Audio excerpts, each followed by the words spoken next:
बच्चे जैसे स्केड्यूल में अपना उनको वो बैठे रह जाते हैं, बट इफ़ेक्टिव लर्निंग जो करी उन्होंने, मान लो 10 घंटे बैठ गए वो, बट इफ़ेक्टिव लर्निंग को कैसे 10 घंटे की आउटपुट 10 घंटे कैसे निकालें, इसके लिए आपके लिए क्या है कि एक बार ऐसा होता है कि इफ़ेक्टिव लर्निंग सिर्फ 5 घंटे पढ़ पाए, तो वो एक मेरे को लगता है एक स्टूडेंट की में एक वो कैलिबर मिसिंग है या वो टैलेंट मिसिंग है कि वो आउटपुट को 100% लेके जाए। इसके सबसे ज़रूरी चीज़ तो ये है कि एक तो जितना भी पढ़ाई कर रहे हैं वो एट अ स्ट्रेच तो नहीं हो पाएगी। आप एट द मोस्ट एक कोई भी अगर आप सिटिंग कर रहे हो उसको आप 1.5 से 2 घंटे से ऊपर मत कीजिए। 2 घंटे के बाद आपका ब्रेन थक जाएगा एंड जिस प्रॉब्लम सॉल्विंग में आप अपना दिमाग लगा रहे हैं वो प्रॉब्लम्स उस लेवल से सॉल्व नहीं हो पाएंगी क्योंकि आपका एक सेचुरेशन आ जाएगा। एंड फिर फ्रस्ट्रेशन बिल्डअप हो जाता है।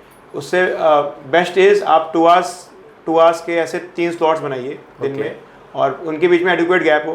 तो मे बी अगर कोई बच्चा लेट्स से मॉर्निंग में अगर वो अपनी इंस्टीट्यूट में जाके प्रिपेयर करता है IIT के लिए and by the time he is home 2 या 3 बजे घर आ गया अगर वो, तो maybe he can study from 3 to 5, take a break, then can study from let's say 7 to 9 and probably then around let's say 10 to 12 something like this। एक बीच में gap देने जरूरी है। हाँ, एट अ स्ट्रेच अगर वो 3, 4, 5 घंटे पढ़ेगा तो ऑफकोर्स प्रोडक्टिविटी भी डाउन आएगी एंड फ्रस्ट्रेशन भी आएगा।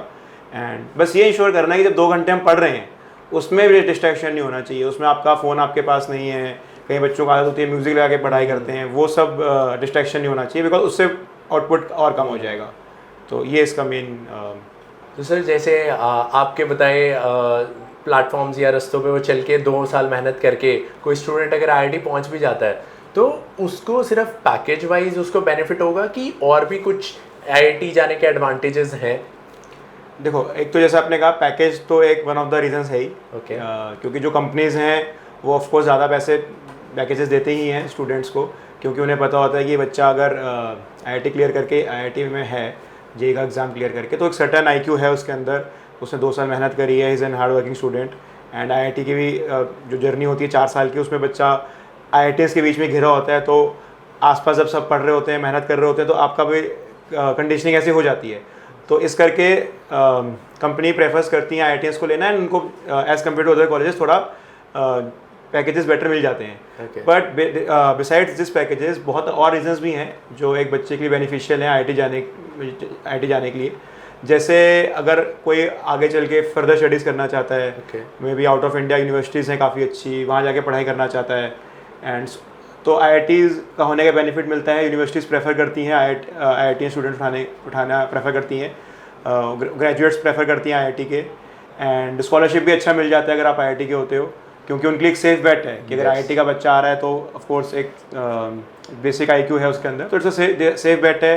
आपको लोन्स ईजिली मिल जाते हैं, आपको स्कॉलरशिप ज़्यादा मिल जाती हैं, थोड़ा आपका वहाँ जाना आसान हो जाता है। तो अगर आपने फर्दर स्टडीज़ करनी है उसके लिए भी IIT का बेनिफिट है। मोर देन दैट जो मुझे लगता है IIT का सबसे बड़ा बेनिफिट है वहाँ जाके जो आप नेटवर्किंग करते हो। अब नेटवर्किंग आप 2 लेवल पे कर सकते हो। एक आप नेटवर्किंग करते हो अपने एलुमनाई के साथ, जो आपके IIT के एलुमनाई हैं, जो अलग अलग कंपनीज़ में बहुत टॉप पोजीशन पे पहुंच चुके हैं या कोई गवर्नमेंट सर्विसेज में हैं, काफ़ी अच्छे लेवल पे काम कर रहे हैं, तो उनसे आपका एक नेटवर्क बनता है जो ऑफ कोर्स आपके फिर जब आप आफ्टर कॉलेज आपके लिए वो काफ़ी बेनिफिशियल रह सकता है। चाहे आप जो मर्जी रास्ता चुनें, चाहे आप कॉर्पोरेट में जॉब कर रहे हैं या आप सिविल सर्विस की तैयारी कर रहे हैं, वो हर जगह आपकी को हेल्प करता है आपका एलुमनाई नेटवर्क। एंड जो आपका वहाँ पे एक सर्कल बनता है, फ्रेंड सर्कल बनता है, वो खुद भी सब बच्चे एम्बिशियस हैं, ड्रिवन हैं, तो आपका भी थॉट प्रोसेस वैसे ही बन जाता है।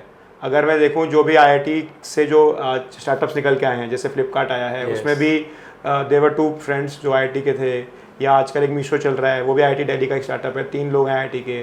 तो जितने भी आप अगर रिसर्च करोगे, इनफैक्ट इंडिया के भी नहीं, अगर आप बाहर के भी आप स्टार्टअप्स देखोगे, जैसे गूगल हैं, वहाँ भी 2 लोग थे। तो हमेशा कोई भी स्टार्टअप जनरली, या माइक्रोसॉफ्ट हो गया, जो भी हो गया, जितने भी स्टार्टअप्स हैं जनरली इनमें 2 या 3 लोग ही रहते हैं, क्योंकि हर बंदा हर कुछ नहीं कर सकता।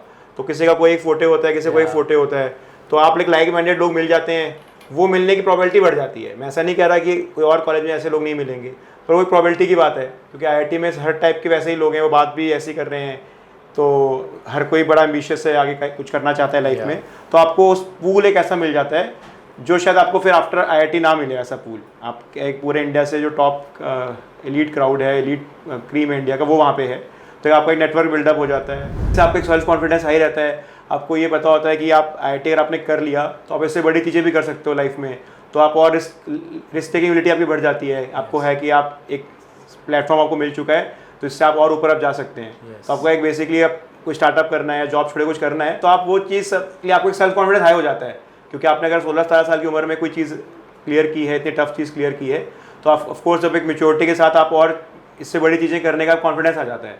तो ऐसी बहुत सारी चीज़ें हैं पैकेज के अलावा जो IIT में आपको मिल सकती हैं, जो एक नॉन IIT या अदर कॉलेज में नहीं मिलेगी।